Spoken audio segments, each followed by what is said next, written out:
Set. Places, everybody. And action.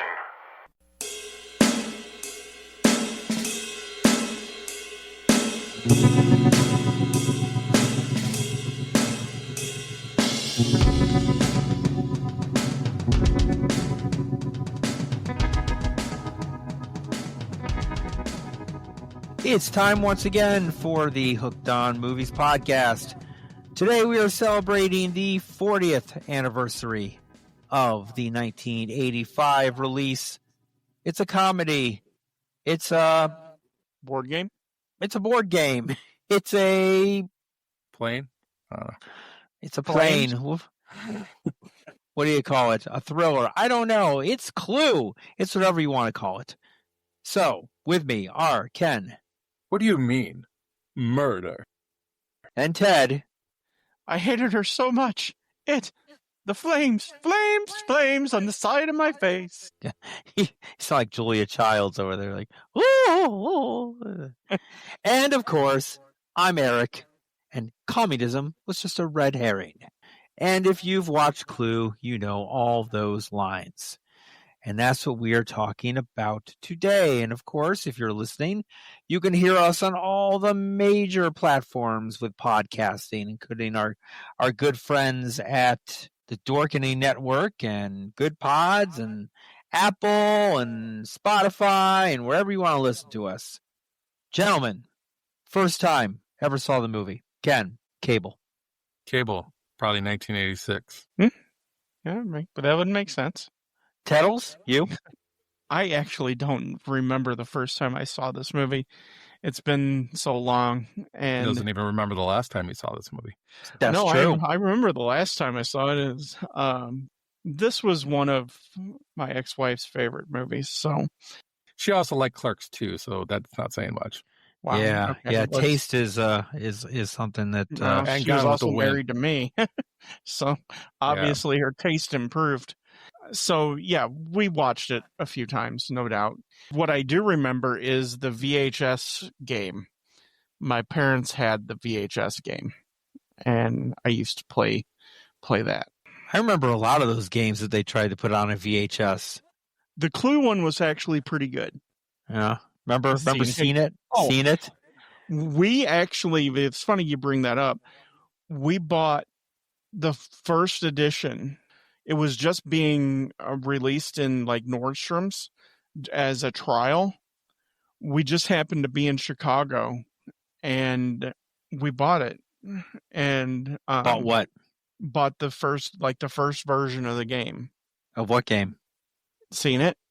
Oh, well, there's different versions of it, obviously. Oh, there's a ton now. Yeah, I got the Seinfeld one, so I had the SNL one and a bunch of different ones. The Turner Classic Movies one was actually pretty fun too.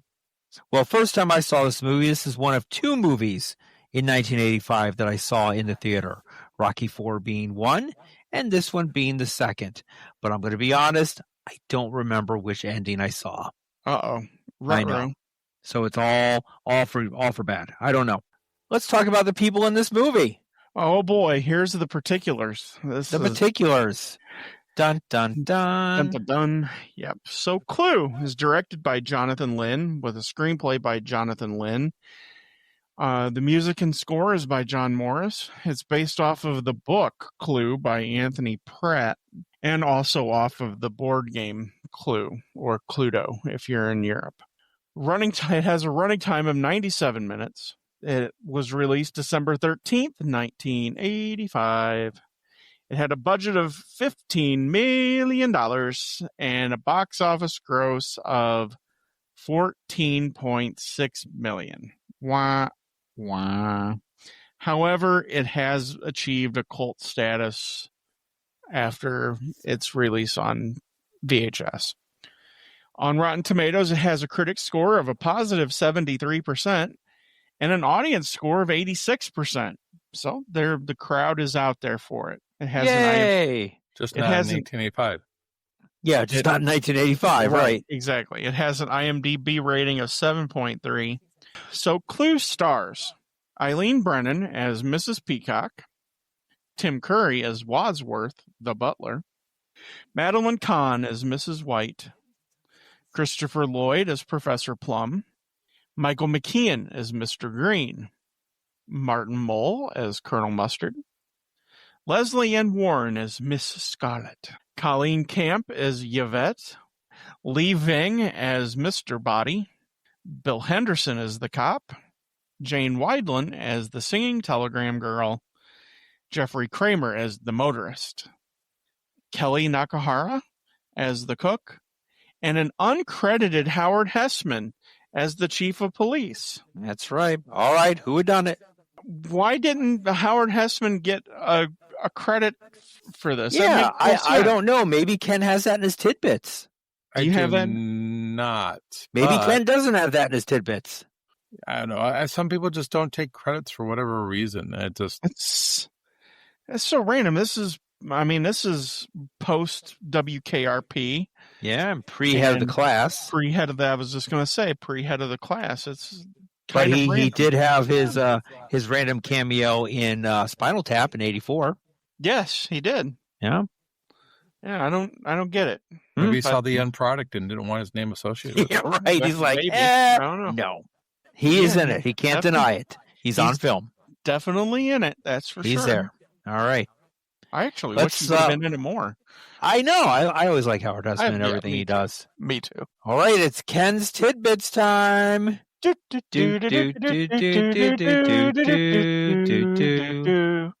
Ken's Tidbits. Ken's Do. tidbits. Hope you got some good ones. So, as you all know, there's 3 endings to this wonderful made movie That Where sounds Sounds like sarcasm to me. where Howard Hessman was in all 3 endings. So it's more Mhm. than just a cameo, right? 'Cause he's in 3 Exactly. endings. Yeah. Of course, there was different ones shown at each theater. And depending so on random. the ending, you had ending A, B, or C. There were some newspaper ads that would indicate which version would be showing at the theater. Right. I saw So- that. The DVD, however, gets to play all 3 at once, or you could select on the lovely DVD to randomly play one of the endings, because that makes a lot of sense for me. I So- actually would like that better than the way it's set Why? now. It only tacks on like 10 or 15 minutes. Fun fact on this: Gene Siskel and Roger Ebert reviewed this movie, and let's just say they weren't thrilled with it. But basically, Roger Ebert basically said that what this movie probably needs to do when it comes out on video is just play all 3 endings at the end and choose the final one is the final ending. And it was like he knew what they were going to do. They both said that I think C was the best ending, A was the worst ending, and they didn't say anything about B. So that's where they were at on that. Originally cast for Miss Scarlet was Carrie Fisher. Yeah, But Carrie I saw Fisher had a drug addiction. that. Yeah. Say it isn't so, Ken. Say it Yeah. isn't so. Yeah, that's So- no surprise there. She could have worked while she was in rehab, and she got the doctors and the producers to agree upon it, but the studio's insurance company could not Wouldn't. approve it. They went with Leslie Ann Warren. I thought I think saw was a that very good pick. I saw Demi Moore was up for that role too. Demi Moore was you're getting ahead of ourselves here, Ted. Oh, But yes, sorry. Demi Moore was on the list here. Jennifer Jason Leigh and Madonna. They were actually all for the role of the maid, not for Scarlett. Oh, okay. Oh. Dude, Madonna's the maid. Yes. Which Colleen Camp got it because, well, she showed up, of course, in a low-cut French-maid costume, showing a lot of She did cleavage. show up. Yeah. Mm-hmm. And the director admitted it in an interview that he was impressed with, while he was impressed with her comic Well, acting yeah. skills, it was her well-endowed figure that ultimately Right. convinced him for the part. I mean, come on. Come on. Right. When I think of this actress, I think of Police Academy 2. Yeah. When I think of yeah. this movie, that's what I know her best from. The color of each character's car is the same color as their playing piece in the game. So Right. Colonel Mustard drives a yellow 1954 Cadillac Series 62. Mrs. White drives a black and white 1950 MG TD convertible. Mrs. Peacock drives a blue 1952 Packard 200 Deluxe Club sedan. Mr. Green drives a green 1951 Plymouth Cranbrook. Miss Scarlet drives a 1946 red Lincoln Continental. And Professor Plum drives a purple 1949 Pontiac Steamliner station wagon. Because in the movie, they did not wear the colors. No, they didn't. In fact, they wore opposite of each other Yeah. in a lot of ways. So the secret passages in the movie lead to the same rooms as they do in the board game. Kitchen leads to the study, and the conservatory leads to the lounge. The entire house is a set, except for the ballroom, which was shot on location at a mansion in Pasadena, California. The main set was bought by Aaron Spelling, who used it as the Carlton Hotel on Dynasty. Cool. Cool. Dynasty. Jonathan Lynn stated that his original choice for Wadsworth was Leonard Rossiter, but he sadly passed away in 1984 prior to pre-production. His second choice... That'd kind of throw a wrench in your works. Yeah, I still think they could have used him. Might have helped this movie. The second choice that they had was Rowan Atkinson. He was a well-known British actor at that time, but the studios felt that he was a little too unknown to American audiences. Good taste prevailed. I hate Rowan Atkinson. I love Rowan God, Atkinson. I hate that guy so much. I love Johnny English. I love Blackadder. Mr. Bean. I think that's a little overrated, in my opinion. He's right up there with Ken Rosenthal. I just want to hit him. Another person who was considered for this was John Cleese. Yeah. John Cleese, I can see. I can see that. Yeah. Mm-hmm. But he went with Tim Curry because they were friends since they were teenagers, and he asked him to be part of this movie. All the rooms are in the correct order as they were in the board game. So some attention to detail, not enough, but some attention to detail in this movie. And that's all I'm going to have right now for tidbits. Yeah, the rest of them will probably come up during the course of our conversation. That's my goal. Okay. Well, let's roll into the plot here of the whodunit comedy based on the classic board game. Lou is a 1985 comedy mystery film inspired by the popular board game of the same name. The movie cleverly blends suspense, humor, and a classic whodunit structure, inviting viewers to solve a murder mystery alongside a colorful cast of characters. This story takes place on a dark and stormy night at a secluded mansion in New England during the 1950s. 6 strangers, Mrs. Peacock, Mrs. White, Professor Plum, Mr. Green, Miss Scarlet, and Colonel Mustard, are invited to a dinner by an anonymous host. All are given pseudonyms to conceal their identities.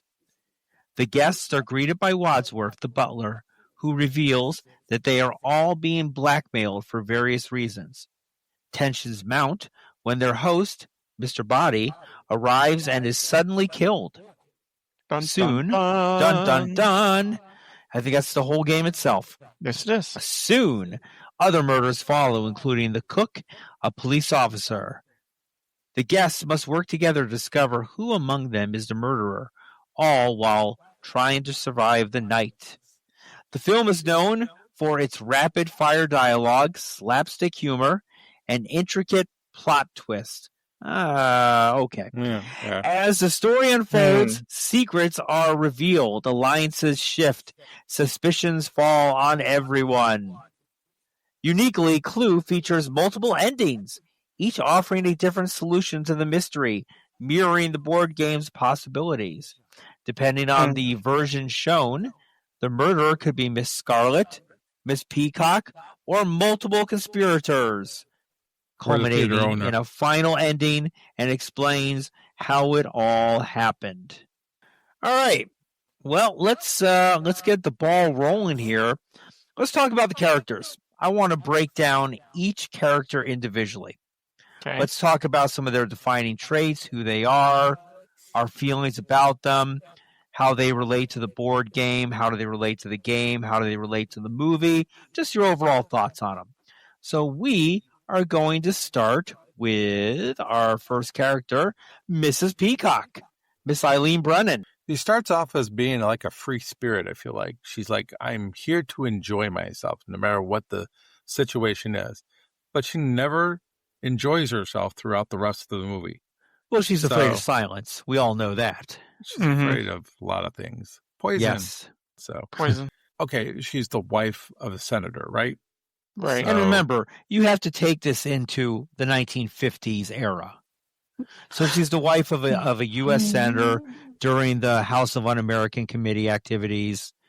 A lot of scandalous stuff going on during this time. But yes, she is the wife of an unnamed U.S. senator who has some pretty big defense contacts. Right. It just seems like she's like the one that's like maybe shouldn't be here because she isn't directly involved in all that. Like, why are you blackmailing her? She took bribes. I get that, but why were they bribing her instead of the person that actually had the secrets, right? Because she had the ear of her husband, and he voted however she told him to. I guess. But everybody else was kind of like they were more in line with what they did, right? So they were directly involved, where she was more indirectly. So out of all these characters, she's the indirect one. I just felt her character out of all of them was the most uneven. Like I said, her character started off being one way and kind of ended up being another. And I guess depending on the ending that you go with, because at the ending, one of the endings is that she did it, right? And the second ending is her. And then she becomes that character she was at the beginning of the film. Did on purpose. Like she starts off being, I just want to have a good time tonight. And then the rest of the movie, she's just going to be scared and timid. And then at the end, she becomes that same person she was at the beginning. I just think her character is just a little uneven from my taste. You know what I couldn't figure out? I couldn't figure out why Monkey Brains, the soup, had anything to do with her character or revealing any information. Right. They're like, though popular in Cantonese cuisine, is not popular in Washington, D.C. I'm like, but what does that have to do with anything? Yeah, I couldn't figure that one out. I guess they're saying it's because she has a relationship with the cook, and the cook was the one that made it. Right. Oh, that's or maybe the red Chinese. Maybe. Yeah. Because she was the cook for, But I guess this maybe. Is the theme of the whole movie is we don't get enough clues to kind of help us try to guess who did it. And they just randomly pick somebody at the end and just. I don't think they want you. You're right. They pick it at random. Unless you're sitting here, are you really dissecting how many people are in the study? At the time of this. No. Come on. So this is tough because it's like the movie elaborates so much over the top of what the board game presents to the characters, and in its defense, it has to. Was there a Clue video game? Oh yeah, I mean, was there? Okay, yeah, and there's an app. There's an app game. I believe the Clue game was on the Super Nintendo, and there's been so many versions of the game. But as far as her as a character, I don't mind her as a character. She's not. None of the characters are super annoying, but some of them do get kind of lost in the shuffle, and sometimes she gets kind of lost in the shuffle. She doesn't do anything that's not anything necessarily super funny or super weird like some of the other characters do. And that might be because Eileen Brennan's not that type of comedic actress. She's not a comic actress. Yes. So, I mean, I understand exactly what Ken's saying is that it comes off a little bit uneven. And this is probably going to come up multiple times too. I don't think the writing is all that succinct for the characters either. She kind of is forgotten about until you get to her ending. Right. And then all of a sudden then she's a big deal. Right. And really during the movie, all she is very whiny and blames everyone. Always blaming Colonel Mustard. Right. It's very odd how that works. And like I said, until you get to her ending, she really doesn't matter to the story a whole lot. I mean, her backstory is kind of interesting.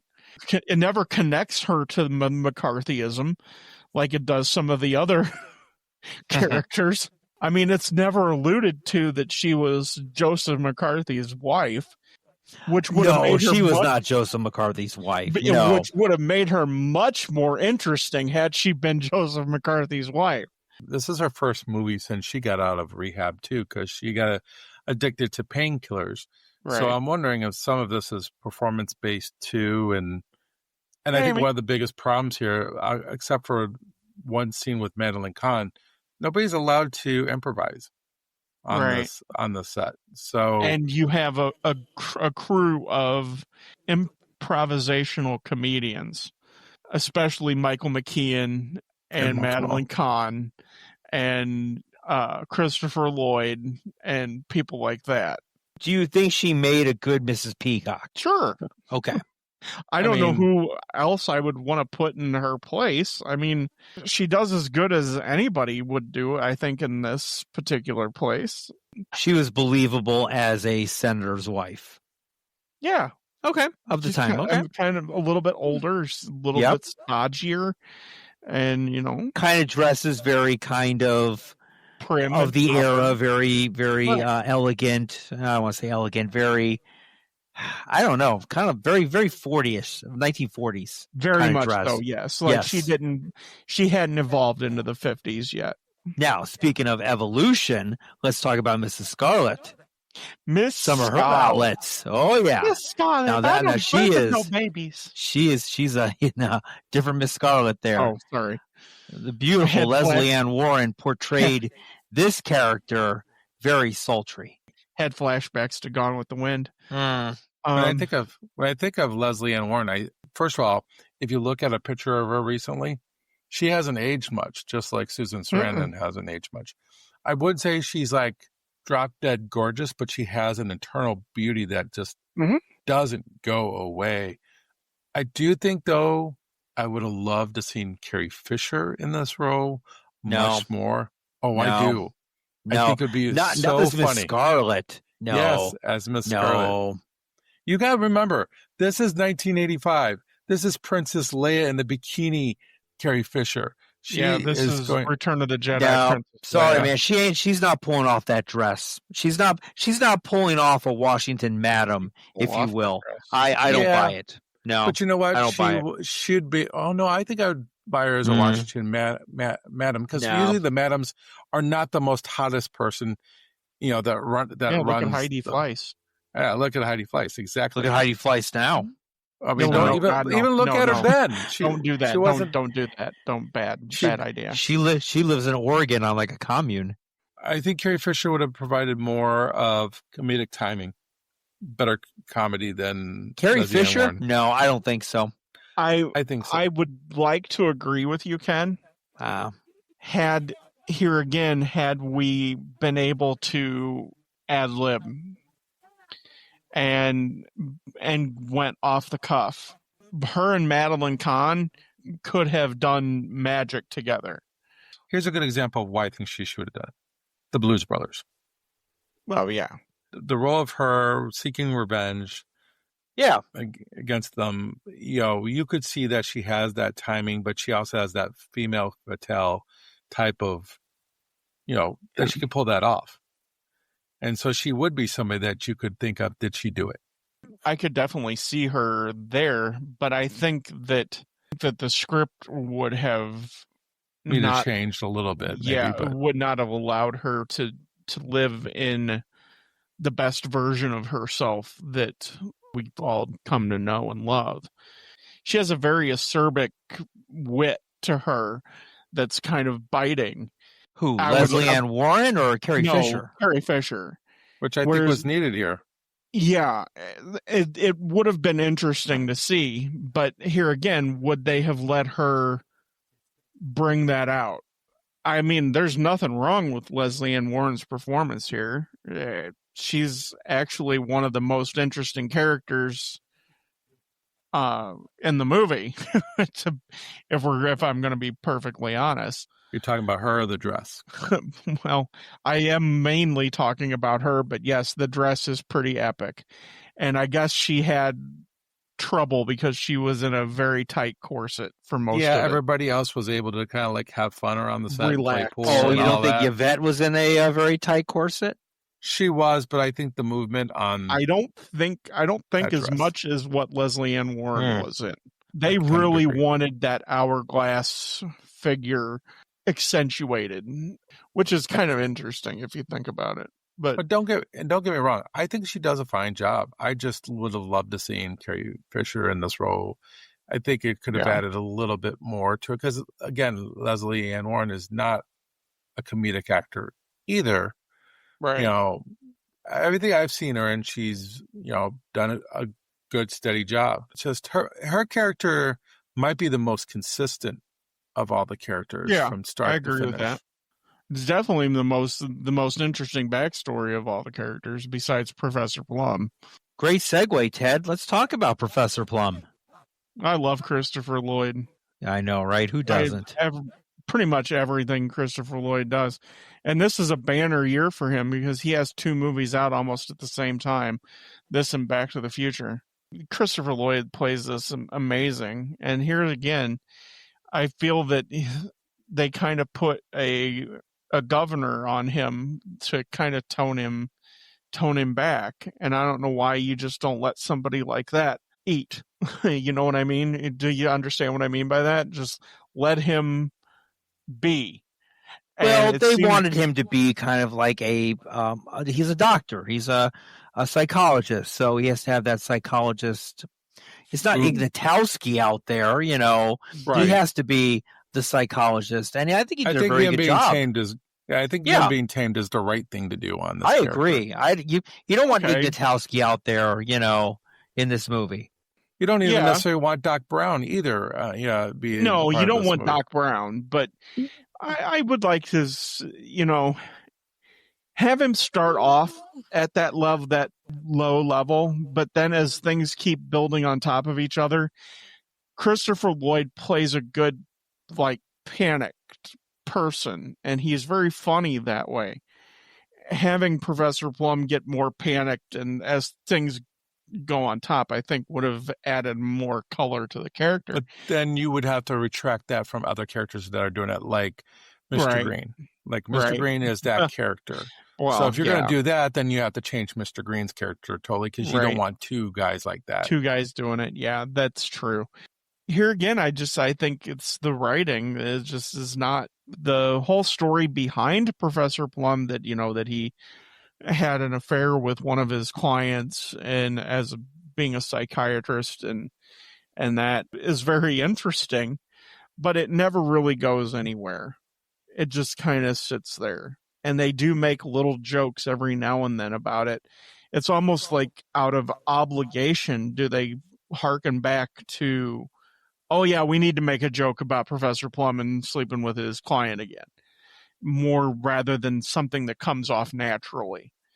Had they not been so on the script and allowed them to be themselves more, I think that it would feel more natural as far as a comedy goes. Yeah, I'm going to just disagree with you. I do feel like there's enough on here for Christopher Lloyd. They do play off the sex part a little bit as far as, he grabs her butt, and he puts himself in situations to, make passes at Scarlett throughout the whole movie. So I But do does think it feel natural? It The only does time it actually, doesn't- because it feels natural because he had an affair with his patient, Jane Weedland Right. of the Go-Go's, I might add. But Yes. yes, Well, who wouldn't? yeah, he's a womanizer kind of in a way. So yeah, it does make sense. Since he picked her up on the side of the road with the car breakdown, that's who he's kind of aligned himself with. But let's be honest, the other 2 are a little nutty and psycho. Yeah, Well- I just wish it would. I wish the performance came off more natural. the only time I think it doesn't come off natural is when she says that she has an escort, provides a phone number for an escort service, right? And he's like, "Oh, what's that number?" When he does Right. something like that, that to me was not very natural. Okay, that because scene. I actually thought that was pretty funny. That for me was the forced one, but I do think, and he does have moments of panic, but I think it's a little bit more reserved. Each character has to have their own uniqueness to them, and I don't think we need to have somebody who's like all over the place, because that's Wadsworth. We don't need two characters like Wadsworth or two characters like Mr. Green. I think the casting on this is pretty solid for the most part. For the most part, yeah. It's pretty spot on. I'd agree. I agree. The casting, I have no complaints with any of the casting at all. Moving on, Martin Mull, the great Martin Mull, and Colonel Mustard. I love Martin Mull. I think Martin Mull's hilarious and just about everything he does. I don't think I've seen him in anything that I don't really care for him in. I think that he plays a great Colonel Mustard. I think that his reactions and comedic reactions are actually feel one of the most natural out of everybody. They're the best in the movie. All the comedic reactions, the slapstick, the lines itself, the physical comedy. When the ironing board hits him in the head, just physical stuff. Yeah, that was a good part. Yeah, that was the best part of it. He's probably the most consistent character and one of my favorite characters out of the whole cast, because he is always there with something to say, and it's usually something funny and witty or sarcastic, but he comes off. He is a blumbling. I can't even say it right now. Blumbling idiot. He's an idiot. He is. Yeah, he's a complete idiot. He is. He said that he made his money through his parents initially. Mommy and daddy's money. I love mommy and daddy died. Yes, I lost my war. I love that. I lost my mommy and daddy during the war. Right. But I think, money probably got him, was able to get him the positions that he got, because he's not that smart. He's supposed to be a war profiteer, isn't he? He is a war profiteer. Yes. He sold radio parts. Yeah. Right. I do like that. That's how he made all his money. His parents never died. Out of airplanes that actually flew, they don't have the radio. So right. She's like, I think it's Mrs. White who basically says something to the extent. Peacock, Miss Peacock says. Was it Miss Peacock that says that all those people that died because they didn't have radios? He's like, I didn't kill anyone. He's like, what about all our airmen? Right, died because their radios wouldn't work. Didn't work. Yeah, exactly. That's pretty funny. There are some funny stuff here, and he does get the bulk of it. Some of the lines are just a little too cheesy, though. When he goes back and forth with the who's on first type of deal, where it's like yes or no, and they go back and forth with that. Is there anyone else in the house? Yes or no? Yes. That goes on a little bit too long when he says stuff like something to the extent you don't need any help, making me look like an idiot or something like that. Yes. It's something. It's lines like that are just like, okay, who's writing this shit, right? Jeez, I don't know. I kind of like them. I like him being kind of self-deprecating to himself. Let's also remember when you saw this, you were 11 years old, probably. I was 10. 10 years old. 10 years old. The humor seems like it's aimed for preteens. I didn't get any of this humor in 10 years old. That's the funny part of it. This is not a movie geared towards a 10-year-old. You don't think it is, but some of the lines some of the lines are, but the gist of it is aimed more towards an adult Let's audience. think about what the board game is aimed at. It's aimed at families, right? All right. So families, So I think this is trying to be a family movie, so it's going to have lines that are going to make a 10-year-old go, ooh, funny, he said that word. Oh, great. And then, then there's other things that only the parents are going to get. 10-year-old doesn't understand a red herring. But it's stuff like we talked about the ironing board coming on, hitting the guy on the head. That's for the 10-year-old, right? I don't know. I kind of like it now. I'll be honest with you. Yeah. And it's all in the reaction and the timing. If that would have happened to Eileen Brennan, it wouldn't have been nearly as funny. His reaction to it happening is the best part. Yeah, he's got that physical comedy attributes. But I do agree that Martin Mull is the right person to play this, and I do think out of all the characters, he is probably the one that and I should say outside of Tim Curry, but we're talking about the original characters, the suspects per se, right? At this point, yes. He's the one that they use his strengths the best. I don't think they use everybody's strengths to its core, like Ted was saying about Christopher Lloyd.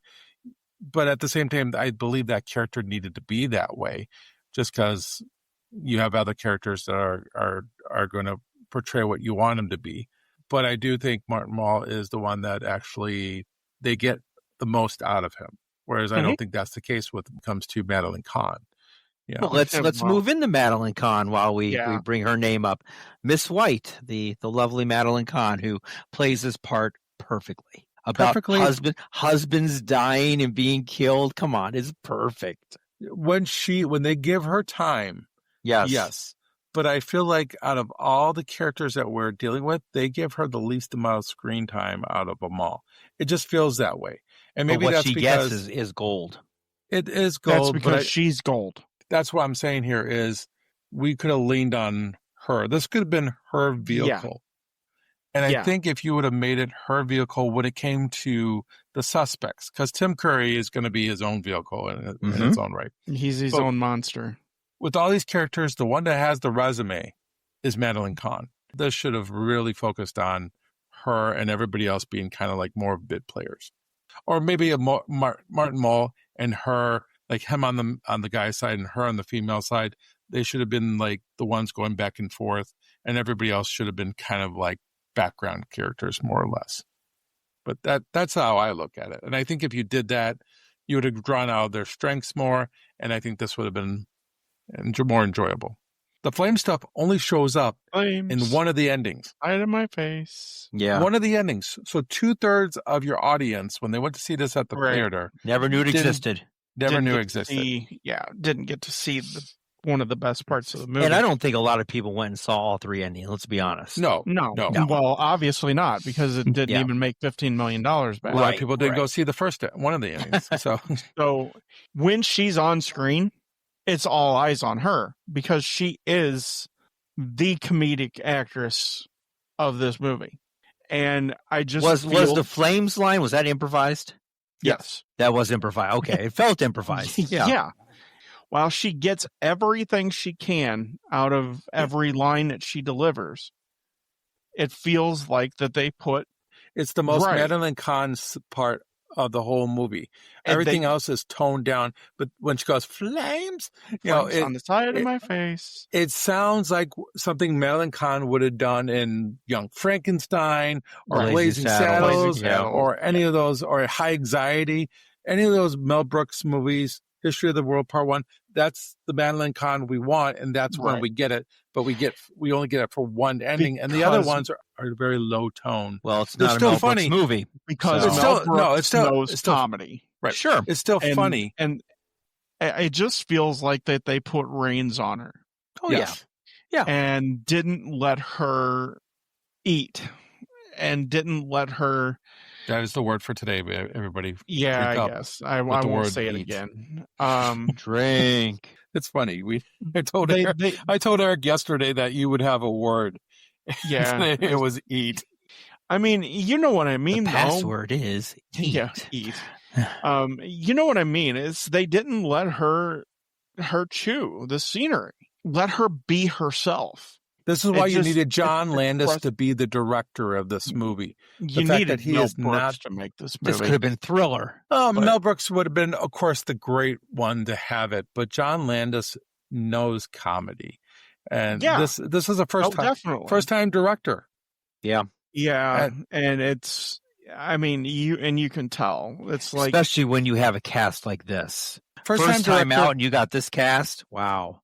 The first-time director is going to do one of two things. He's going to go by the book, which he does here, or he's going to let the inmates run the asylum, which he doesn't allow. And I think if he allowed at least that version, would have probably been more fun. Of course, it would have been nice to have a good combination of both. That's what you always want.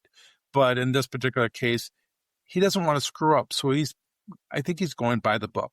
And that's why he's not letting ad-libs, because he wants it to be exactly the way it's planned out. And that's where a lot of these actors, that's where they make their money. As a director, I don't know how you can see somebody like Madeline Kahn putting out the effort and everything that she's putting into this character and not let her loose. Because when she's on screen, it's gold. It's unfortunate. It's unfortunate direction. It's unfortunate writing that she's not included more. It's just short-sighted. Well, is what it is, and we lost her too soon as well. Yes, hell yeah. That's for damn sure. 57, I believe, or 58. Yeah, one of the two. Crying shame. So let's move on to our final suspect, Michael McKean as Mr. Green. Very interesting character, which I thought he played very well, being the fruit and the plant. So, yeah. This is another case where this is a person who is awesome at playing off script. He does an amazing job here. He's very funny. I like him being accident prone all the time. Yes, I do too. Yeah, he does it very well, and because he is a very talented comedic actor. It comes off just like Madeline Kahn and Martin Mull do. He makes the most out of what's given to him. Mm-hmm. He's just not given enough. Well, not enough is giving to any of these actors. They're reined in, caged in. And it's frustrating because if you look at like one of his other movies, I can't remember if it was A Mighty Wind or if it was Best in Show. Mm-hmm. The script for that was literally 10 pages long. This is ad-libbed. Everybody was doing their thing. That's why those movies are freaking hilarious. Well, even the movie before this that he did, This is Spinal Tap, a lot of that is also improvisational. They do make him clumsy, but he's also the one that's always holding the dead body, always saying stuff like, I didn't do it. I like that. I told you I didn't do it. There's some good things about him, but I think they make him, and maybe it's because how at the end of the movie, depending on which version you're going to choose from, if you choose the last one where he's like an FBI agent per se, I kind of dig that to a certain extent. I'm going home to sleep with my wife. My wife. Yes. I guess these characters are one-dimensional, and I guess that's because they're board game characters, and his is a very one-dimensional type of kind of role. He's always got to be the one who's falling, or Tim Curry's like beating the hell out of him. Yeah, it's funny. Don't get me wrong. There are a lot of things that I liked about it, but you're having 6 characters and the butler. So if you add the butler to it, you have 7 main characters in a 90-minute film. You're not going to have enough in that time frame to go and give all 7 main characters a chance to shine. And I think that's the problem with this film. Could have easily went 2 hours, over 2 hours, and probably would have helped out a lot more with expanding on the characters and their comedic timing. Well, most of the time, I'm on board with that. But with this guy directing, I don't know if I want 2 hours of this where he's constraining these people. I don't know if it's the direction or more of the writing, because I think the writing is where this is a problem. And I think this is why it's 90 minutes, is because they don't know how to write these characters well. Right. They should have got a murder mystery person in, did this straightly as a murder mystery, and let those comedic people just have their natural talent show up. Or get somebody from the old National Lampoon to come in and write this movie that could actually write comedy. Have the person that wrote Murder by Death come in and do this. I mean, we've seen this done better ever, since with the Knives Out movies, right? They do it better, especially the first one, right? Those are second one is a little not the second great, one's a little sus, but the first one it's still decent enough, and we got a third one coming out very soon.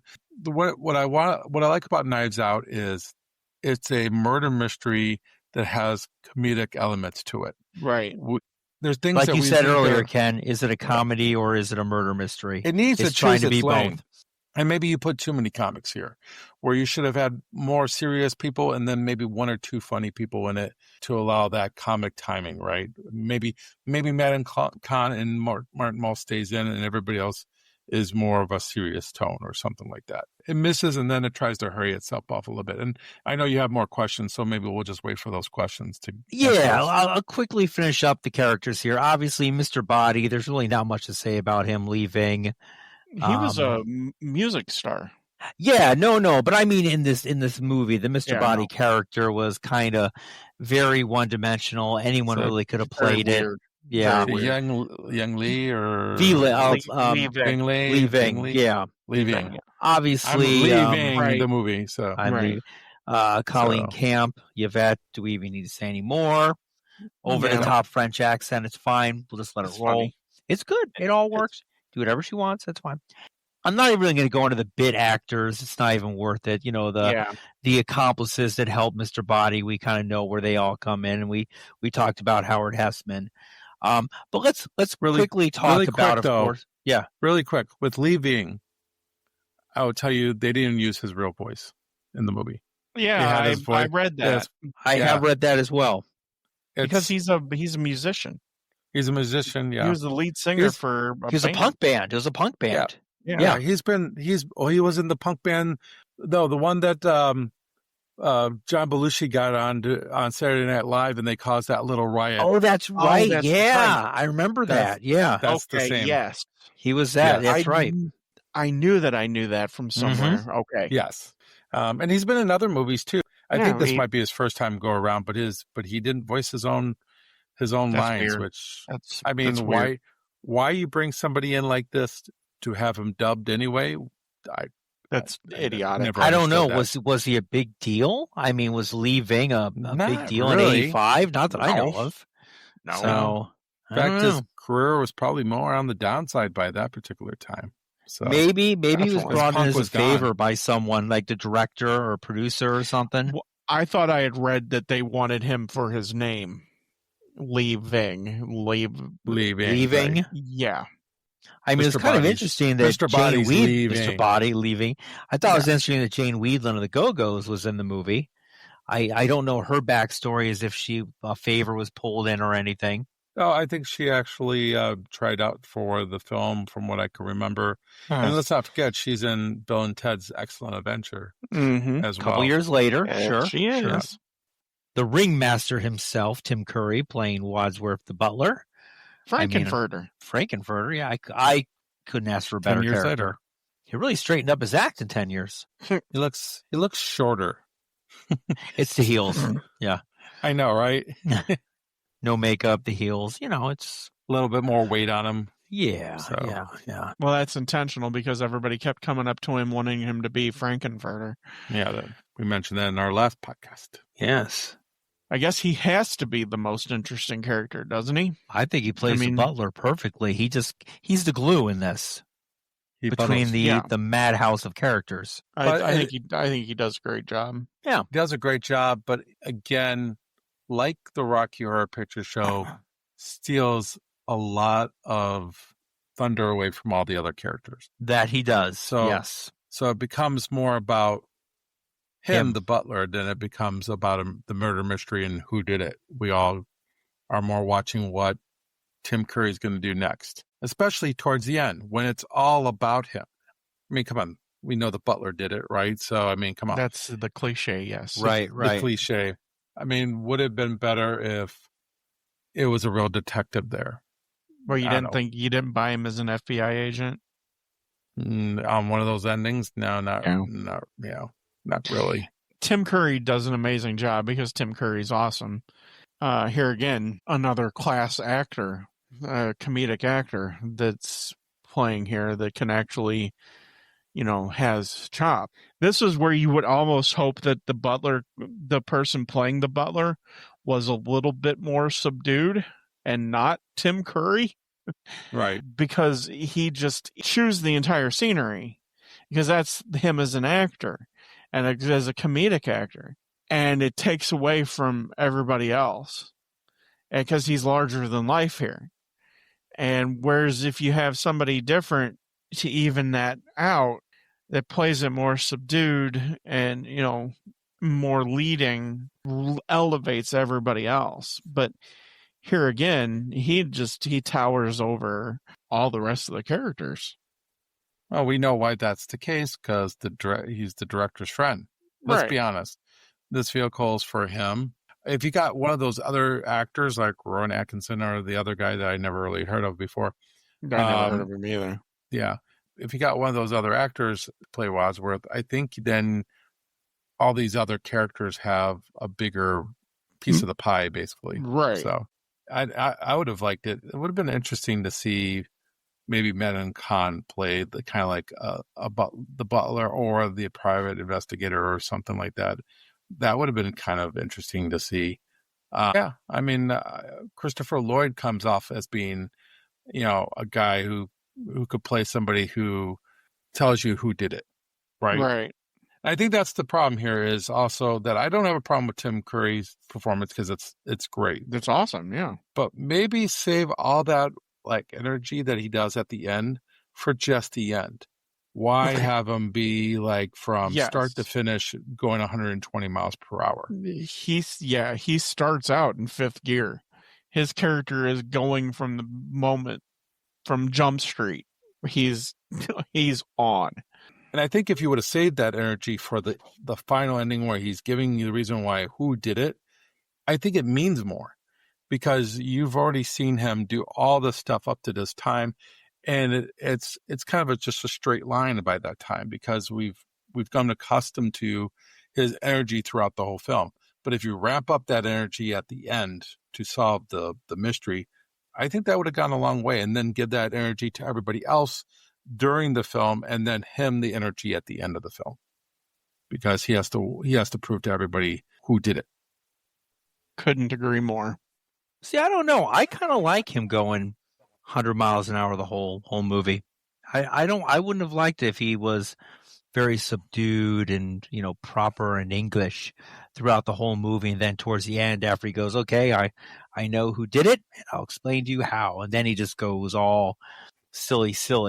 I liked his character. I liked the way he did it. I mean, the way he did it is fine. I don't have a problem. I don't have. You just don't like the way it was written. Well, right. I don't like the fact that everybody's left out in the dark or in the dust. They're basically behind him the whole time, and you have too much talent there to let these people be secondary characters. And that's my problem. Is you're letting him be 120 miles per hour. It makes them look like they're going in slow motion. Well, remember when you're talking about Clue, like you guys said, the butler did it. Butler always does it. So the butler is going to be your main character and everyone else is going to be a satellite around him. And I think that's the way it kind of played out in the movie. Yeah, but the smarter comedies don't have the butler doing it. But this is Clue. Here's the other thing. And when we get to the ending, the fact that you have three endings and the butler has to describe who did it in each of the three endings, though that doesn't make any sense. Why would he out himself at the end of the final version of this movie? So we'll talk. I do agree with that. Yeah. So well, we've talked a pretty good chunk about the characters, obviously, and the characters play the movie. I mean, the movie is the characters, and that's why I wanted to kind of go into detail about them. If we're talking about the movie itself, we've talked about the character analysis. We pretty much know everything about them. So in what ways does this movie Clue parody a murder mystery genre, or does it not? I think it tries to, I wouldn't say parody, because the parody for me is more like what I said earlier, murder by death. I think I would agree. Parody is a poor word. I don't think it does a very good job as a parody.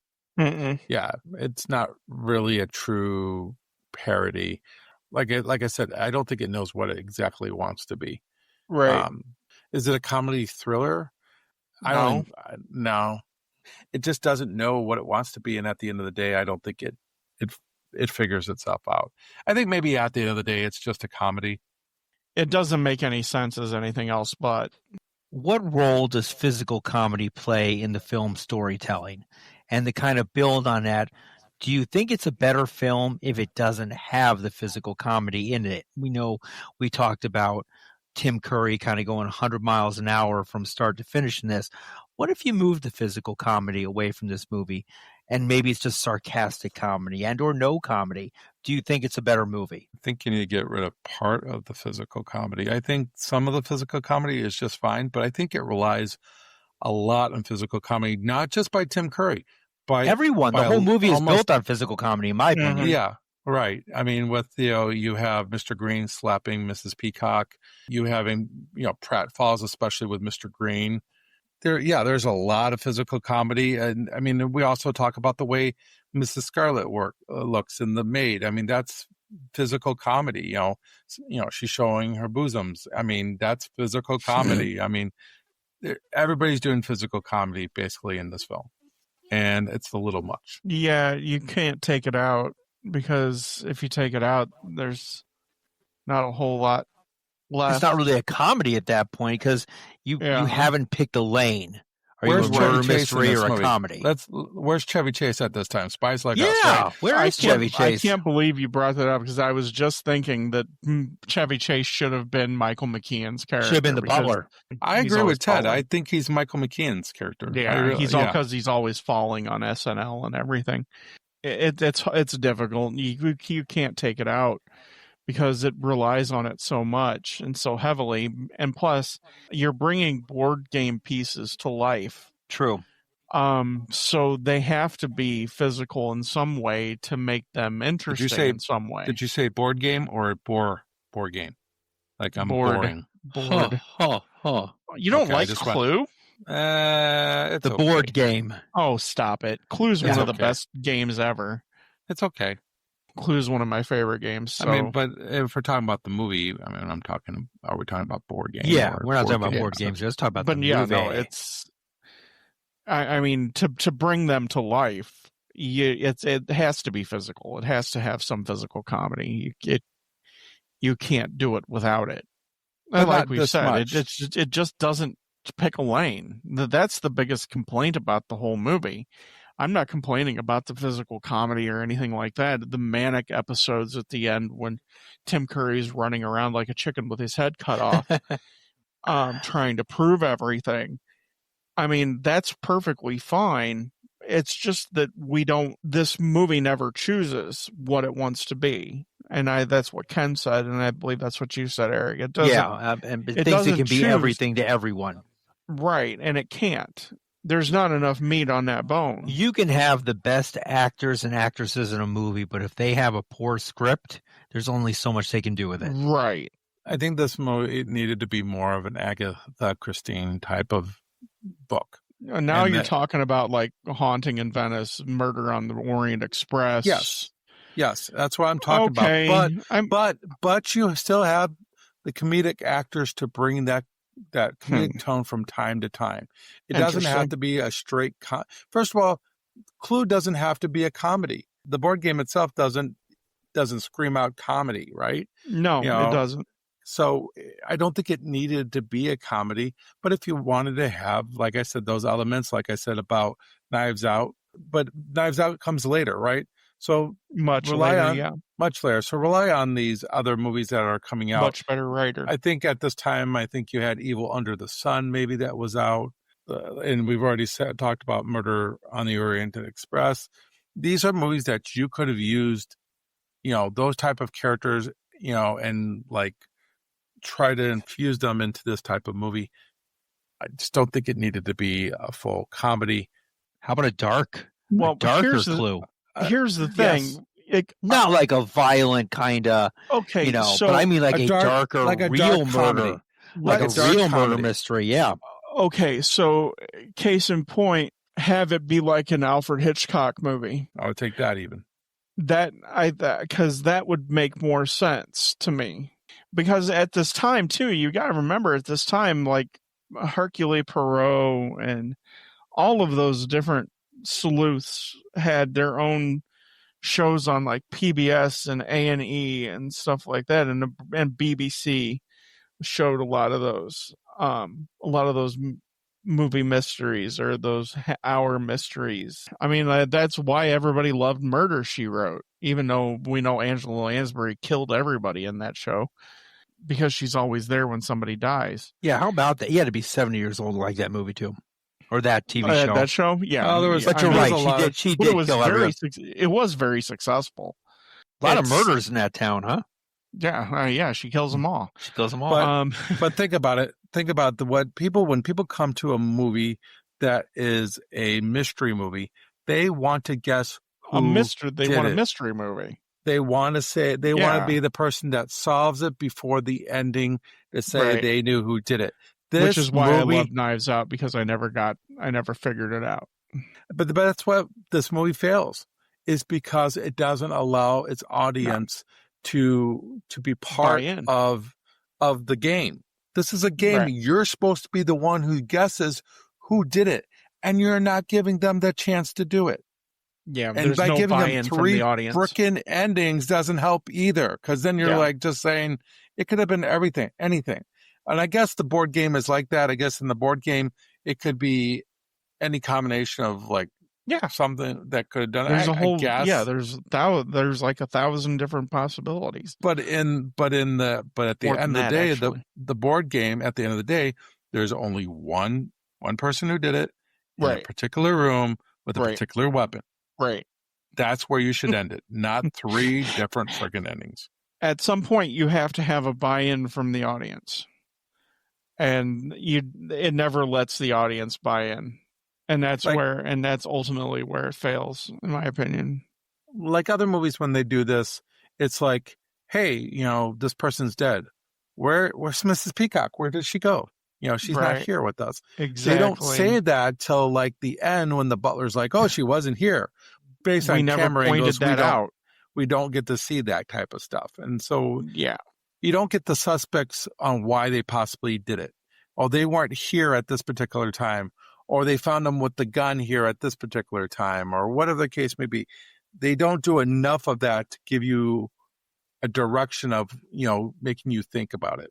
That's where I get frustrated with this movie is you have to come here for the laughs because there's nothing else to go by on this. This is not a murder mystery. It's not a murder mystery at all. And I think that's probably one of the reasons why it didn't do good in the box office, because you're right, Ken. People want to come to the movie. It's Clue. They want to figure out who did it before everyone else did. And this movie just didn't give you that option. There's no way you could figure it out. It's impossible. Yeah, you want to win People the felt game. cheated, I think. You want to win the game. And word gets around. Oh, what'd you think of Clue? You know what? Right. I didn't like it. It was John Landis's idea to have the three endings, which that's a blunder. on Well, his John part. Landis has done a few bad things. Let's be honest. He's Twilight Zone. yeah. Well, Oh, hey, I like the Twilight Zone. I just watched it the He other killed day. people in Twilight Zone. Yeah, I know. they That's the killed way it goes. themselves. That's the Oh, way they it goes. definitely Sometimes not it killed happens. themselves. So, Sometimes you have to sacrifice yourself for the movie. Helicopters No. crash. All right. no, not that movie. I So don't what else mind we got? Twilight Zone. I kind of like Twilight Zone. It's not a bad movie. It's just he made some boneheaded mistakes on that one. Are you talking about the end with Dan I'm talking about the Aykroyd? No, I'm talking about the helicopter crash and stuff. Oh, like yeah. that. He Oh, was yeah. he was the reason why those children and that actor Vic Morrow died. Yeah, Vic Morrow. Yeah. He killed them. Well, there's your murder mystery. Yeah. There's no murder mystery there. He did it. Dun, so. dun, dun. Let's talk about whether this is effective or not effective. I think we can go either way on it. The movie obviously has a distinct pacing. This pacing is kind of related to the comedic timing of the movie, because the movie can't decide whether it's a comedy or a murder mystery. Do you think that the pacing is effective? For a comedy. Do you think it's effective for a comedy? That's it. That's it. Okay. I mean, Ted? it's an I hour. don't and know. it's an hour and a half of comedy. So I don't. Yeah, I mean, okay, I guess in a way, I agree with that. It's just, I think that the pacing is equal to the writing of the movie and not being able to pick a lane. It doesn't pace itself adequately for a complete comedy, and it doesn't pace itself as a slow burn for a murder mystery. If you're gonna do what you do at the end, which is Tim Curry running around like a chicken with his head cut off, there needs to be a slow burn to that, and that to have that be the culmination. So you don't want chaos throughout. Instead of that slow burn, they mix chaos in here and there all the way throughout the movie. And then it's just madness at the end. It's craziness, which is fine. Is that a pacing issue? Because here's my thing. It's a writing issue. It's a writing issue. It's not a pacing issue. Because my thing with pacing means that the movie at some point just you lost interest because it becomes dull. I don't think it ever loses interest per se. I think the comedy that's nonstop keeps the pacing going. So I don't think it's a pacing problem. I do think it's a writing problem, because I don't think at any particular time am I like falling asleep because, okay, this part's dragging along too much. I don't think there's a problem with dragging in this movie. I think they keep the energy up from start to finish is what I'm saying. So I think pacing is not an issue on this particular movie. I would agree. The characters with all their little quirks and everything they do, comedic, dark comedy, their sarcasm, their wit, the pacing, it keeps going. There's not an area. The only time the movie is ever slow is when they break off into their groups and they move around upstairs. And that, I don't want to say that's suspenseful, because it really isn't. But that was an opportunity they screwed up on. There was a big opportunity to make things could have been very well suspenseful. There. It could have been. Especially with the secret doorways and stuff like that. You know what? It just doesn't pay off, and they could have really used those type of things to make a bigger case out of this. But pacing, I just don't. Outside that, I think pacing is fine in this movie. Yeah, I mean, there's never a point where it's boring, but it also never lets you sit with the movie. And you never get to immerse yourself into the characters. They throw things at you all the time. Yeah. And so when you're going at that breakneck speed and then you ramp it up to 11 at the end, I find myself very confused. I mean, that's my opinion. I think you could have had the same pacing with this if you had better writing and you had the same pacing. It's a much better movie. I think the pacing is the one thing that this movie maybe has going for it, is because it's, 90 minutes of just, throwing things at you left and right. Like you said, you're the wall. You're confused, but that's not a pacing issue. That's like you said before, it's a writing issue. They needed to understand what they were writing here, and I think they did. They never controlled the chaos. Yeah, and that falls on the fact that they had an idea, and they did not know how to go about execute it. And that's because, John Landis got out of the way, right?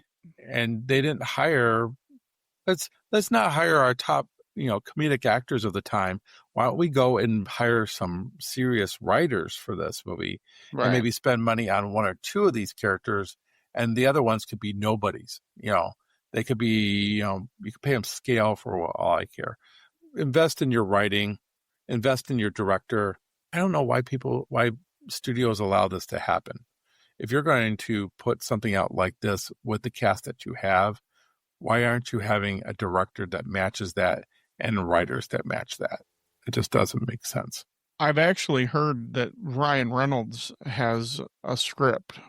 Yeah, I've heard that too. To redo this movie as a comedy or as a murder mystery. Yeah, as a comedy. But it's Ryan Reynolds. It's going to be. It would be awesome. Yeah. I wouldn't necessarily say it's going to be awesome because it's Green Lantern. He didn't write that.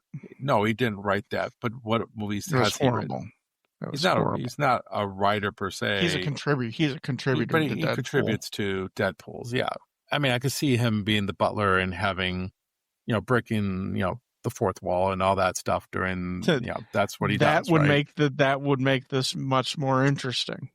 And the reason why it would is because you need to get your audience involved in a murder mystery. Right. Let them be part of the film by talking to them. Because of the original idea, from what I understood, was that they wanted the audience at some point during this movie to kind of start figuring out who had done it. Like they would pause it. They failed at that massively. this is more geared to as a play. Clue, the way they wanted it to be, this is a play. This is It would not have a to movie. be. It would have to be big time rewritten. But I think you could pull it off much better as a play, even with Oh, the way yeah. you're doing it now. Well, first, Yeah. you're not going to have some of the sight gags that you have in a movie in a play, but you could have the energy of a Tim Curry, a Martin Mull, a Manon Khan, and I think it allows them to be more of themselves per se. Right. But audience participation in a movie called Clue, if you're basing it off a board game, Right. is important. You might say it's the most important. The only thing they get the audience involved is which is the best ending. 1, 2, or 3. Oh, by the way, you have to go see the film at 1, 2, or 3. You got to different figure theaters. out which theater is playing A, B, and C, If you live in Southern Illinois, you only have one theater to go to. and you got to hope that they play all 3 of them there. Well, Ken, you Yeah. read my mind there. Let's talk about that ending. Which one did you find the most satisfying or even believable? Either? Any? None of them. Come on. None of Gotta them. be one. But if I choose one, it's A with So Leslie Ann Scarlett. Warren is the killer. yes. If Okay. I'm going to choose one, I'm choosing her just because, first of all, she's younger and she could get around maybe a little bit more. I don't know if that trust if she can, but I buy it because of her character. The way she plays her character is she does things by her own book. I think she's somebody who takes charge. Of all the characters that could take charge in a film in this movie, she's the one that I believe in can take charge and do something like this. So I think the first one, there's some things I like about the third one, but everybody being guilty A of killer? killing somebody, that takes the fun out of it. It really Right. does. And I'm not sure if I Yeah. really care for Miss Peacock enough in the second ending to No. care if she did it or not. No. So Yeah. No. The second ending is stupid. I don't care for it at all. my ending would have been best, which was that Mrs. White did it because she killed her husband. And she's just the perfect person to kind of like. And plus, Madeline Kahn being the killer would have been epic. There are elements that are very funny of the third one that I kind of like, and it actually kind of makes me laugh. Like Mr. Green is, I'm going to go home and Sleep with my Sleep wife. with my wife. sleep with my wife. After they've been making gay jokes the entire movie. He's like, are you a cop? No, I'm a plant. I thought Plant, men like yeah, you were no, called if fruit. you Yes, flirt. very funny. Yeah, yes. that's pretty funny. Yeah, some good Um, writing here and there. Some- It's I have to agree with Ken. The first ending is probably the best version of the ending. I even know some of the funnier things happen in the last one. Which ending has the Madeline Kahn, the flames on the side of my face? Is it the first one? no, I think it's the third one when everyone did it. The third one? Okay, Yeah. then When you everyone have was to the keep- killer. You have to, you have to keep that in. So Got to figure out a way to keep it in. But I'll Yeah. say this here. Another reason why these endings don't work is you have too many killings. So, yeah, of course, yeah. you probably should have thought about it. Hey, we have 6 suspects and we have 6 killings. I wonder who did it, right? It's But- it's so over the top. yeah, the killings. Oh, we're going to kill the girl that comes to the door and singing telegram. Oh, I knew her because of that, and I just happened to Right. recognize her. So, boom, I killed her. The cop, I just happened to kill him. Oh, this guy who just randomly shows up to this place Right. worked for Colonel Mustard. Oh, It's that's so stupid. These are so it's so stupid. contrived. It's yeah, so, the side suspects or conspirators, how they randomly show up. Oh, my car broke down. Can I use your phone? But we thought you were invited there. Oh, the cop. Right. We thought you were invited. The singing telegram. Oh, we thought you were invited to make an argument against Mr. Body, but it doesn't play out that way. So they do a Right, very it poor doesn't. job of the external characters in this. Yeah, Yeah, and it's- even the cook and Yvette to a certain Yes. extent, those are kind of dumb as well. I mean, you could have them as maybe kill off the cook or something, but to kill off both, the vet Well, character in is the- kind of a fun character in a way. So. In the game, Mrs. White is the maid. So Is she? yeah. So let me I- ask you this, guys. How would you rewrite the ending? I know, Ken, you alluded to you want Dear Mrs. Lord. White to be the killer. Well, I would start from the beginning because I can't write the ending Yeah. if the rest of the movie is shit. So I think I heard Stephen King once describe how he writes things, and he always knows what the ending is going to be, and then he starts and goes backwards from that. And I think that that's a good. Isn't he known for some of his books not having a good ending though? Yeah, I know. Well, that's the knock. I don't necessarily agree with that at all. Having the idea that having a distinct end to a murder mystery, you have to know where it's going to end, and then you fill in everything prior to that. And that's where this just kind of, it's like we're going to throw a bunch of shit against the wall and see what sticks. And it's like nothing really does stick. It just kind of ends up in a big blub. It's kind of frustrating. I actually wish I could have watched it with it randomly choosing an ending for me. I think I don't one like- ending should have been, they should have done a hybrid of the three. Like you said, Yeah. keeping the Madeline Kahn parts. I mean, it was interesting. It was unique to have three different ending types, and you don't know which one you're going to see. It's a good marketing ploy, but I mean, ultimately, it didn't pan out. Actually, it's not a good marketing ploy. Well, it wasn't, Yeah. but I mean, it's okay. It was a The good marketing idea ploy. is okay. The idea at the time was a good idea to try. It was it failed. unique. It It failed. was unique Yeah. at the time, but It was unique. here's some other things that just why these endings don't work. You have the phone call that the policeman takes, and it's from J. Oh Edgar yeah, Hoover, right? yeah. What the hell, right? Oh, Come on. Lord.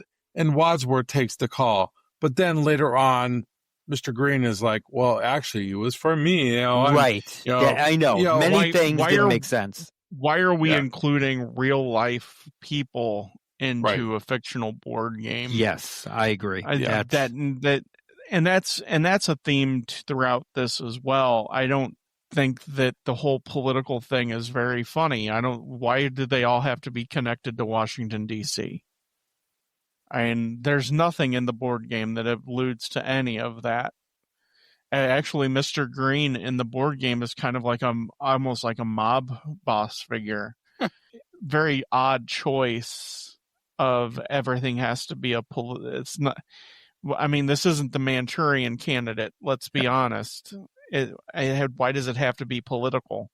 and also It's does a bad job of giving motive way too early. We're all being blackmailed, so Right. everybody is now a suspect, right? Why can't everybody be a suspect because we have a dead body and everybody happens to be there, and we find out what the motive is by That finding things out as the movie goes along. if you read the directions to the board game, there is mention of blackmail, that that's why everybody's a Everybody's a suspect. suspect. I just don't. It doesn't need to be a political thriller because I mean it's Or maybe not Oh, tell it's us not a why political thriller. Oh, that's No. yeah. But maybe not tell us why everybody's being blackmailed at the beginning. Maybe we find out more and more of that as we moves along, right? You know, right. That would be an intelligent way to do it. that's what this movie lacks: intelligence. Yeah, It just lacks it's a mess. intelligence. Would hardcore nudity help this movie? Ted? It came close. If it was 'cause they were Leslie showing- and Warren, We're showing a lot of cleavage, so they I were thought we were trying going to go to- Colleen Camp on that, but okay, that's or, fine. Or Colleen Camp. Yeah, okay. So hardcore nudity would have helped. Would have changed the rating, of course. Ken? Of Yep. course it would. That was a sarcastic question. I just want to see what your reaction would be. So I'll end it off here on a wild card question. Is there anything that we have not talked about that you wanted to bring up? Go with you, Ken. I mean, not really. I mean, Plot's pretty I- simple on this one. yeah, I think when it comes to this movie, I mean, I've been trashing it a little bit, but there are things that, I like. There are scenes that make me chuckle and laugh, and we've already said that we like the characters in general. We like the actors who played the characters. They have ingredients for a good movie, with the actors that they have chosen. The problem is right now I have to think long and hard about things that really I enjoyed. I mean, watching Tim Curry at the end go through everything kind of sometimes felt like if he's doing a scene by scene type of thing. Oh, like when they say, get on with it. Get on with it. Exactly. You get a letter, and you get a letter, and you get a letter. Yes. I was feeling the same way. You're like, get on with it. They're playing it off the laughs, but I'm playing it off with, this is getting freaking annoying. Especially when you have 3 separate endings that do it kind of like that as well. There's just not much really more to pull out of this movie than we already have. Ted, anything you want to end with? I want to go play the board game. He wants to go play the board game. Okay. I mean, there's so much here that's just... It's a little unorganized, a little all over the place. It's like you gave a bunch of kids a bunch of speed and said, okay, now go write a movie.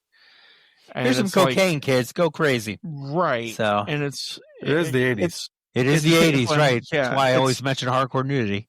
So it's just so all over the place that the board game deserved a better vehicle. Okay. Well, let's talk about our reviews here. Ken, I know you're itching to give one, and I'm curious to how many hooks you actually give this. This is a difficult movie to rate because I bet. Like at times I do laugh and I do find it funny, and I love Tim Curry, from start to finish on this, even though I've said that he should be a little bit more reserved at the beginning and save it for the end. Whenever he's on, he's fun. He's a fun character. Martin Mull's fun. Madeline Kahn's fun. The whole cast basically is fun. Eileen Brennan's probably the only character, Mrs. Peacock here, that really just didn't care. And so when they had the second ending, I didn't care because you didn't get me invested in her character to care about it. This is one of the most uneven movies I think that we've reviewed. Yeah. This is really hard. I'm going to give it what I gave probably Rocky Horror, because Rocky Horror started off fast and fizzled out, right? So where this movie is just like all over the place. So I'm going to go give it still 3 hooks. It's easy for me to go down a little bit more, like a 2.75, 2.50. But today I'll go with 3, but it's never going to be higher than a 3 in my opinion. All right, so max of 3 hooks for Ken. How about you, Teddles? What do you got? Can I give 3 different reviews? Three different reviews on 3 different endings? Too, yeah. Oh, okay. You can, but it's going to confuse the audience and make them turn it off. So I understand why this is a cult favorite. I get it. If you're into it, I completely understand. I completely get why for some people this is a very hilarious movie, because at times it is very, very funny, and you have very, very funny people doing some very funny things. For me, it's so uneven. It's so Ken's completely 100% correct. It's so hard to grade because there's so many things that are good, but then there's so many things that are bad. Ken mentioned ingredients. You have all of these great ingredients to make this beautiful cake, and they just never come together to make that beautiful cake. What my personal feeling is after I watched it for the second time, I was more confused than I watched it again for the first time for the podcast. And I think this is a movie, because we're analyzing it, it loses a lot. So if it's just on face value, I think the movie's probably like a 3.25 for me, 3.25. I think that the way that we've had to approach it as a podcast is unfortunate, and analysis is not its friend. But if you like this movie, I completely understand why you like the movie. It's just so inconsistent for me that I can't really go above a 3.25. Okay. Well, I'm one of those people that likes the movie. Yay, Okay. me. Yay. Okay. This is like my draft day. It's a guilty pleasure. Well, it is draft day. That's right. I love this movie. It's a fun movie for me. Yeah, it's got holes. It's got issues. It's definitely a comedy and not a murder mystery. Definitely a comedy. I'll let you know a little secret. I've never played Clue in my life. No. Nope, never played the board game Clue in my life. Oh my God. Oh, I know the game, but I've never played it. We've got to play Clue. So maybe if I had played the game, maybe that would change my review of the movie, or at least the premise of the movie. I mean, I know the premise of the board game Clue, but in this case, I'm looking at it from a separate avenue. I'm not really relating it to the board game.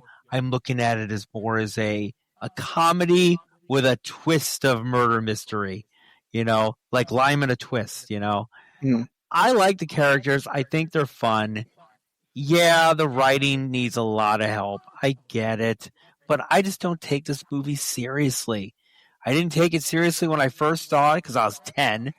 I've probably seen it like 15 times. If it's on TV, I'll watch it. Of course, it's not on TV as much as it used to be. But it's just a fun movie. I just sit down, I watch, I giggle. I just love it. It's a great movie for me. It's a no-brainer because you don't need brains to watch it. Just enjoy. It's an hour and a half of your time. It's not 5 hooks. It's not 4 hooks. I'd give it probably 3.75. And I think that might be even being a little generous. So, because it could be a so much better movie. It really could.